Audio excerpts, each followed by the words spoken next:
اے محب دین و ملت، اے حقیقت کی زبان، مفتی عبدالواحد اسلاف دی کے ترجمہ، اے دخل کو مینا والا حق دستا ہر ندا، اے قریشی صاحبہ،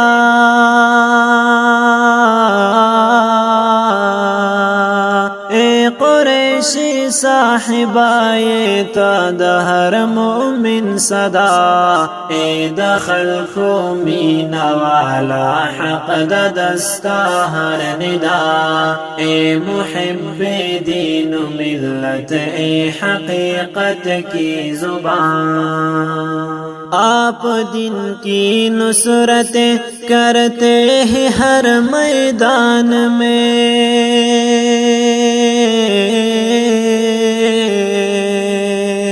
دن کی خاطر ہے تو حاضر ہر جگہ ہر آن میں، فخر سے سرشار اندر راہ گمن ہے روا، الحمدللہ وحدہ والصلاة والسلام على من لا نبی بعدہ، اما بعد فاعوذ باللہ من الشیطان الرجیم، بسم اللہ الرحمن الرحیم، ذالک الکتاب لا ریب فیہ،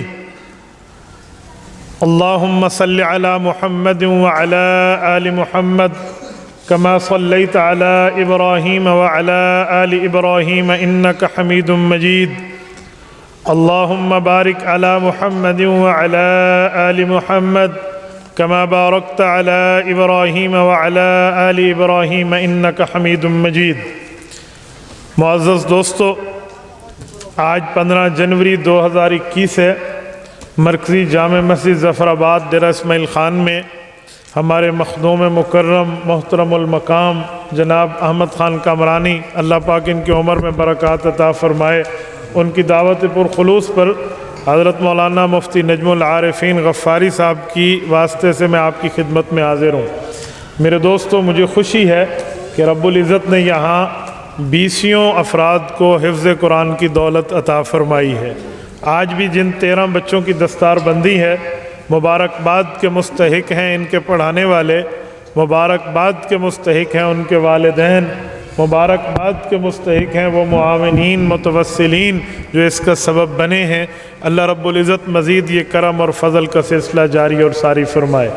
میرے دوستو، ہماری گفتگو کا عنوان ہے قرآن و سنت کانفرنس۔ قرآن اللہ کی کتاب ہے جو قیامت تک کے لیے لا ریب ہے، سنت رسول اللہ صلی اللہ علیہ وسلم کا وہ عمل ہے جو قیامت تک کے لیے ہمارے لیے مشعل راہ ہے۔ قرآن اللہ کے احکام کا نام ہے، سنت رسول اللہ کے طریقوں کا نام ہے۔ میرے دوستو، اگر قرآن اور سنت کو ہم دیکھیں تو ہمارے لیے نجات کا سامان نظر آتا ہے۔ موطا امام مالک میں حضرت امام مالک بن انس الاصبحی رحمہ اللہ نے حضرت رسول اللہ صلی اللہ علیہ وسلم کے ایک فرمان عالی شان نقل کیا ہے۔ رسول اللہ جب دنیا سے پردہ فرما رہے تھے تو اللہ کے نبی پاک صلی اللہ علیہ وسلم نے فرمایا، ترکت فیکم ثقلین لن تضلوا ما تمسکتم بہما، کتاب اللہ و سنت نبیہ، کہ لوگو میں تم میں 2 چیزیں چھوڑ کے جا رہا ہوں، جب تک ان 2 پر مضبوطی سے تھامے اور عمل کرتے رہو گے آپ کبھی گمراہ نہیں ہوں گے۔ ان میں پہلی چیز اللہ کی کتاب ہے اور دوسری چیز نبی پاک کی سنت ہے۔ اسی بنیاد پر ہماری گفتگو کا عنوان بھی قرآن اور سنت ہے۔ کیا مطلب؟ قرآن ہمارے ایمان کا حصہ، سنت ہمارے ایمان کا حصہ۔ قرآن اللہ کی باتیں، سنت رسول اللہ کے اعمال ہیں۔ میرے دوستو، یاد رکھنا، کوئی آدمی صرف قرآن کریم لے، حضور کی سنت کو چھوڑے، وہ کامیاب نہیں ہے۔ کوئی آدمی حضور کی سنت کو لے، قرآن کریم کے احکامات کو چھوڑے، وہ کامیاب نہیں ہے۔ بلکہ قرآن کریم کی تشریح دیکھنی ہو، حضور پاک کی سنت سے ملتی ہے۔ قرآن کی وضاحت دیکھنی ہو، رسول اللہ کی سنت سے ملتی ہے۔ قرآن پاک کی تشریح کے ساتھ ہمیں مزید ایکسپلینیشن کی ضرورت ہو تو وہ رسول اللہ کی سنت میں مکمل سامان موجود ہے۔ میں مثال کے طور پہ ایک بات کرتا ہوں، آپ کو میری بات مثالوں سے سمجھ آئے گی۔ مثلاً قرآن کریم میں اللہ رب العزت نے احکامات دیے ہیں، وہ حکم کب ہے، کس لیے ہے، کن لوگوں کے لیے ہے، اور وہ حکم کس وقت تک کے لیے ہے، یہ بات ہمیں بغیر سنت پڑھے سمجھ نہیں آتی۔ اگر ہم سنت رسول کو دیکھیں گے تو ہمیں یہ باتیں سمجھ میں آئیں گی۔ مثلاً آج ہر آدمی کہتا ہے اور ہر مسلمان کا ماننا ہے کہ شراب حرام ہے، شراب نجس العین ہے، ام الخبائث ہے، پلیتی اور نجاست کی بنیاد ہے، تو شراب حرام ہے۔ حالانکہ قرآن کریم کو دیکھیں تو کچھ آیتیں نظر آتی ہیں جس سے شراب واضح حرام نہیں لگتی، تو پھر کیا مطلب؟ کیا شراب حرام نہیں ہے؟ میں قرآن کریم کی آیات پیش کرتا ہوں، ذرا سمجھیے۔ قرآن کریم میں اللہ رب العزت شراب کے لیے فرماتے ہیں وَإِثْمُهُمَا أَكْبَرُ مِن نَفْعِهِمَا، شراب کا فائدہ کم ہے، نقصان زیادہ ہے۔ اس سے پتہ چلا کچھ فائدہ تو ہے نا۔ اگر ہم شراب کے حکم کو حلال مان کے یہ آیت بنیاد بنائیں اور پینا شروع کر دیں، حالانکہ جائز نہیں ہے۔ قرآن کریم کی ایک اور آیت ہے، اللہ فرماتے ہیں یا ایھا الذین آمنوا لا تقربوا الصلاۃ وانتم سکارى، آپ نشے میں ہو، شراب پی ہوئی ہو تو نماز نہ پڑھو۔ اس سے پتہ چلا نماز کے علاوہ ٹائم میں تو شراب پینا جائز ہو جائے گی۔ ہم کیا کریں میرے دوستو؟ جب آیات ایسی آتی ہیں تو سنت رسول سے روشنی لینی پڑتی ہے کہ یہ حکم کب کا ہے، کس لیے ہے، کس وقت کا ہے۔ اگر ہم حضور کی سنت کو نہ دیکھیں تو شراب تو جائز ہو جائے گی کچھ وقت کے لیے، ہم حضور کی سنت کو دیکھیں گے مسئلہ نکھر کے سامنے آئے گا۔ سنت رسول بتاتی ہے کہ جب شراب کو اللہ نے حرام کیا تو اکٹھا حرام کا حکم نہیں اتارا، بلکہ اس کے لیے دو حکم نرم، تیسرا حکم گرم اتارا ہے۔ بھئی وہ کیسے؟ اس وقت لوگ شراب کو کولڈ ڈرنکس کی طرح پیتے تھے، جیسے آج کل ہم کھانے کے بعد کولڈ ڈرنکس لینا اپنے لیے کوئی معیوب نہیں سمجھتے۔ اس وقت کھانے کے بعد دسترخوان کو خوبصورت کرنے کے لیے بطور کولڈ ڈرنکس شراب پی جاتی تھی، تو اس وقت فوراً ان کو چھڑوانا یہ آسان کام نہیں تھا، تو اللہ نے صحابہ کے مزاجوں کا خیال رکھا، صحابہ کرام کی طبیعتوں کا خیال رکھا، پہلا حکم اتارا وَإِثْمُهُمَا أَكْبَرُ مِن نَفْعِهِمَا، فائدہ کم ہے، نقصان زیادہ ہے۔ اکثر بندوں نے پینا چھوڑ دیا اور مزاج بننا شروع ہوا کہ بابا شراب کو حرام کے پاس اللہ لے جائیں گے۔ کچھ دن گزرے، مزاج بنا تو پھر حکم اتار دیا۔ وہ حکم یہ ہوا یا ایھا الذین آمنوا لا تقربوا الصلاۃ وانتم سکارى، نماز کے وقت میں نشہ نہیں ہونا چاہیے۔ صحابہ کی اکثریت نے چھوڑ دیا کہ ہم تو 24 گھنٹے نماز کی تیاری میں ہیں، کبھی فجر، کبھی ظہر، کبھی عصر، کبھی مغرب، کبھی عشاء، اور کبھی رات کے نوافل۔ اوے کب پیئیں گے، کب نشہ اترے گا؟ چھوڑ دو۔ اکثریت میجارٹی نے چھوڑ دیا، لیکن پھر بھی حرام نہیں ہوا۔ پھر رب نے تیسرا، آخری اور فائنل راؤنڈ میں حکم اتارا، فرمایا انما الخمر والمیسر والانصاب والازلام رجس من عمل الشیطان فاجتنبوہ۔ اے لوگو، اب وہ وقت آ گیا ہے، اب مزاج چھوڑیے، طبیعتیں چھوڑیے، شریعت کو دیکھیے۔ شراب حرام ہے، نجس العین ہے، پلیت ہے، اس کے قریب نہیں جانا۔ مزاج تو پہلے بن چکا تھا، جو دو چار نے پیا رکھا تھا حرام نہیں تھی، اب انہوں نے بھی چھوڑ دیا۔ شراب کی بوتلوں کو انڈیل دیا گیا۔ ابن عباس رضی اللہ عنہما فرماتے ہیں ایک وقت بعد بھی اگر مدینہ میں آسمان سے بارش برستی، شراب کی بو تازہ دم ہو جاتی۔ صحابہ نے مٹکے انڈیل دیے، بوتلیں انڈیل دی، شراب کو ضائع کر دیا۔ میری بات کا مطلب یہ ہے، اگر قرآن کریم کی آیات دیکھیں، سنت رسول سے آنکھیں بند کریں تو شراب میں نرمی نظر آتی ہے، لیکن سنت رسول سے روشنی لیں تو قرآن کریم کے احکام کو واضح ہونا سمجھ آتا ہے۔ ہم نے آج عنوان اس لیے رکھا قرآن و سنت کہ ہم قرآن کریم پڑھتے، پڑھاتے، سمجھتے، سمجھاتے آ رہے ہیں، لیکن کیسے سمجھیں، کیسے سمجھائیں، اس کے لیے طریقہ میرے پاک پیغمبر کی سنت کا ہے۔ تو میرے دوستو، یہ مثال دیکھ کر میں آپ کے ذہنوں کی تہ تک ایک میسج کنوے کرنا چاہتا ہوں کہ یہ نہ کرنا ہمارے لیے تعلیم قرآن کافی ہے، تعلیم قرآن کے بعد سنت کی رہنمائی کی ضرورت ہے۔ رسول اقدس صلی اللہ علیہ وسلم کا فرمان عالی شان ہے، سنن ابن ماجہ میں امام ابن ماجہ القزوینی رحمہ اللہ ایک روایت لائے ہیں، اللہ کے رسول نے فرمایا، لوگوں قیامت سے پہلے جب لوگوں کے پیٹ روٹی سے بھرے ہوئے ہوں گے، وہ برگر فیملی بن جائیں گے، کھاتے پیتے گھرانے ہوں گے، رج پج کے کھانا ان کو میسر ہوگا، دولت کی فراوانی ہوگی، کثرت ہوگی اس وقت مال و دولت کی، تو کچھ لوگوں کے اندر ایک فتنہ آئے گا۔ صحابہ کرام نے پوچھا، یا رسول اللہ وہ فتنہ کیا ہوگا؟ فرمایا وہ فتنہ یہ ہوگا، ایک بندہ تکیے کے ساتھ ٹیک لگا کر بیٹھا ہوگا اور کہے گا میں قرآن مانتا ہوں، حضور کا فرمان نہیں مانتا، قرآن مانتا ہوں، حدیث نہیں مانتا، قرآن مانتا ہوں، سنت نہیں مانتا۔ اللہ کے رسول نے فرمایا، لا الفین احدکم متکئا علی اریکتہ، لوگوں میں یہ نہ دیکھو کہ تم تکیے پر ٹیک لگا کر بیٹھے ہو اور کہو فیقول لا ادری ما وجدنا فی کتاب اللہ اتبعنا، اس کے پاس قرآن آئے اور وہ کہے جی نہیں میں نہیں اس کو جانتا، میں تو اس کے پاس حدیث آئے اور وہ کہے میں نہیں جانتا، اور وہ حدیث یہ ہو مما امرت بہ، میرا حکم ہو، او نہیت عنہ، یا میری منع ہو، وہ کہے میں نہیں جانتا، میں قرآن مانوں گا۔ فرمایا یہ کام حدیث پاک کا انکار ایک فتنہ بن جائے گا۔ ہم اہل حق قرآن بھی مانتے ہیں اور حضور پاک کا فرمان بھی مانتے ہیں، ہم قرآن کو بھی ایمان کا حصہ سمجھتے ہیں، حضور کے فرمان کو بھی ایمان کا حصہ سمجھتے ہیں۔ میرے دوستو، میں اس بنیاد پر ایک جملہ کہتا ہوں، کوئی شخص کہے نا میں صرف قرآن مانتا ہوں، تو آپ اسے کہیں آپ ناشتہ میرے پاس کرو، میں آپ کو گدھے کے کباب کھلاؤں گا، وہ کہے گا گدھا حلال ہے، اسے کہو اگر صرف قرآن پہ بات کرنی ہے تو گدھے کی حرمت قرآن میں نہیں ہے۔ اشارے ہیں، والخیل والبغال والحمیر لترکبوها وزینا، اشارہ ہے کہ یہ سواری کے لیے ہے، لیکن یہ تو نہیں ہے کہ یہ کھانے کے لیے منع ہے۔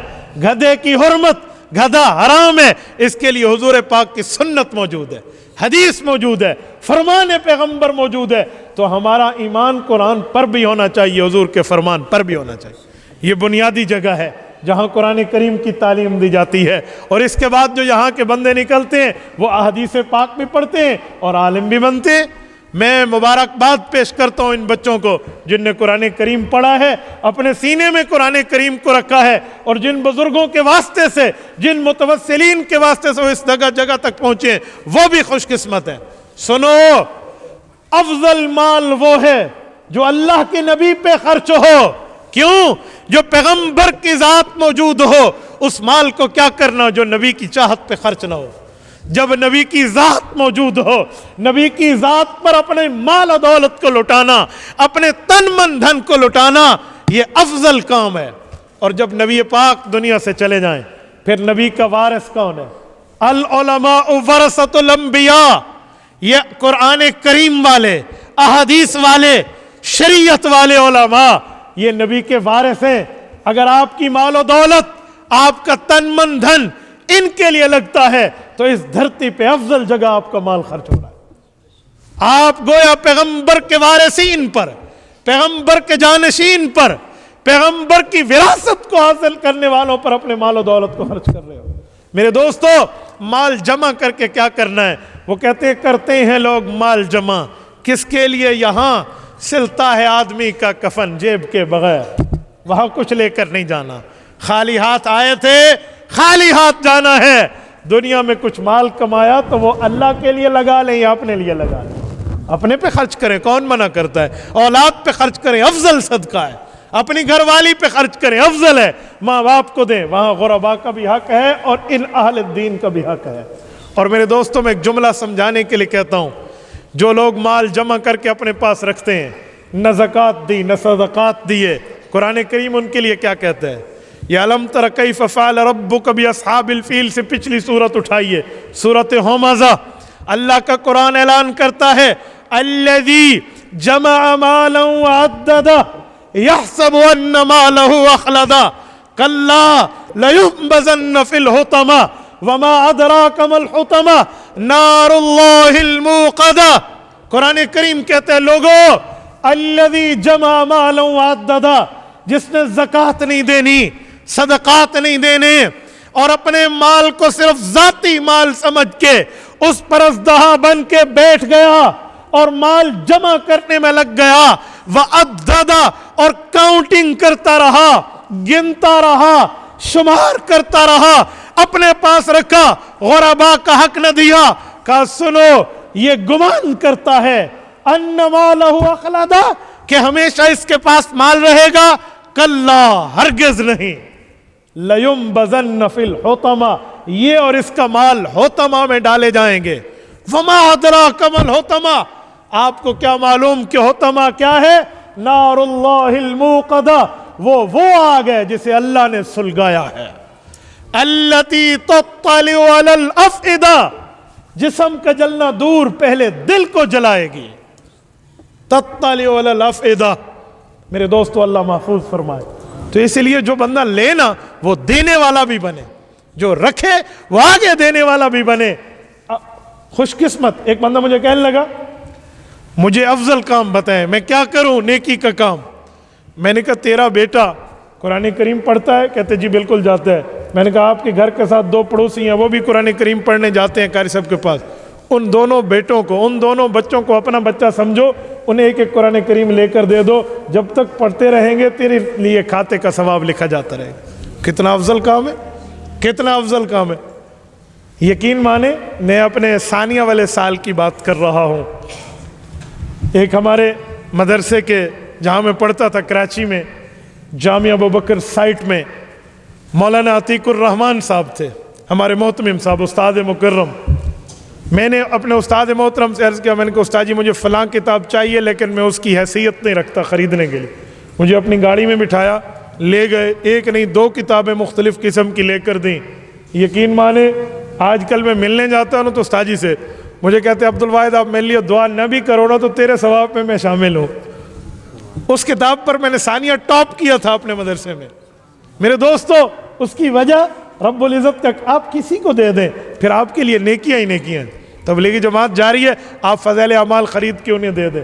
کسی گھر میں تعلیم ہونی ہے، آپ کتب فضائل دے دیں، وہ اپنے گھر میں پڑھتے رہیں گے، بچے سنتے رہیں گے، آپ کو ثواب ملتا رہے گا، تو دینی ماحول بنے گا۔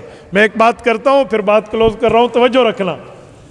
استاذ ایک بار اسکول میں اپنے شاگردوں سے پوچھ رہا تھا بچوں بتاؤ بڑے ہو کر کیا بنو گے؟ کسی نے کہا پائلٹ، کسی نے کہا انجینئر، کسی نے کہا ڈاکٹر، کسی نے کہا فلاں۔ ایک بچے نے کہا سر میں صحابی رسول بنوں گا۔ استاد بڑا حیران ہوا، اس نے کہا بیٹا باقیوں نے تو ٹھیک ارادے بتائے ہیں، ذرا تو ادھر آ۔ وہ آیا، کہا بیٹا تجھے پتہ ہے صحابی کیسے بنتا ہے؟ وہ استاد کے منہ کو بڑے حیران ہو کے دیکھنے لگا کہ استاد جی کیا مطلب؟ جیسے ڈاکٹر بنتے ہیں، جیسے پائلٹ بنتے ہیں، جیسے انجینئر؟ اس نے کہا نہیں نہیں، یہ تو علم سے بن جاتا ہے، صحابی بننے کے لیے تو معاملات اور ہیں۔ کہنے لگا استاد جی بتائیں۔ تو استاد نے کہا صحابی اسے کہتے ہیں جو نبی کا شاگرد ہو۔ ہمارا عقیدہ تو ختم نبوت کا ہے، اب تو نیا نبی پیدا نہیں ہونا، جب نیا نبی آنا نہیں ہے تو اس کے صحابی کیسے بنیں گے؟ اب صحابہ نہیں بن سکتے، جو گزر گئے وہ گزر گئے۔ اس نے کہا اچھا سر مجھے یہ نہیں پتا تھا۔ تو کہا جب یہ نہیں پتا تھا تو نے یہ کیوں کہا میں صحابی بننا چاہتا ہوں؟ انہوں نے کہا میری ماما میری امی گھر میں روزانہ فضائل اعمال میں حکایات صحابہ کی تعلیم کرتی ہیں، وہاں حدیث پاک میں آتا ہے اس صحابی نے حضور پر یوں جان نچھاور کی، اس صحابی نے یوں دین کا کام کیا، اس صحابی نے یوں دین کا کام کیا، تو مجھے جذبہ بنا۔ میں نے کہا میں بھی بڑا ہو کے صحابی بنوں گا، مجھے نہیں پتہ جو ترتیبیں آپ فرما رہے ہیں۔ یہ دیکھو یہ گھر میں ماحول بنا ہے نا، والدین نے ماحول دیا ہے نا، تو ہو گیا ہے۔ کیسے نہیں ہوگا، کیسے نہیں ہوگا؟ کتنا اللہ کا کرم۔ ایک شخص مجھے کہہ رہا تھا ایک دن مفتی صاحب میری بخشش ہو گئی دنیا میں۔ میں نے کہا اللہ آپ کا منہ مبارک فرمائے، کوئی نشانی تو بتا دیں۔ کہتے میں نے اپنے بچے کو حفظ قرآن پہ ڈالا ہے۔ ایک جگہ تلاوت قرآن ہو رہی تھی، ایک قاری صاحب پڑھ رہے تھے، میرا بیٹا بھی میرے ساتھ گیا۔ قاری صاحب جو لفظ پڑھتے تھے میرے بیٹے کی منہ کی اسٹائل وہی بنتا تھا، یعنی یہ بھی ساتھ دوہرا رہا تھا۔ تو میں نے اللہ کے سامنے ہاتھ اٹھائے، میرے مولا اتنا کرنا میرے بس میں تھا، آگے قبول تیرے بس میں ہے۔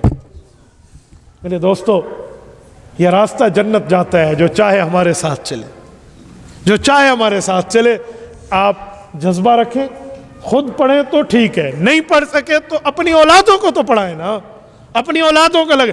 ایک بیٹا پڑھ گیا معاشرہ پڑھ جائے گا، ایک بچی پڑھ گئی پورا گھرانہ پڑھ جائے گا۔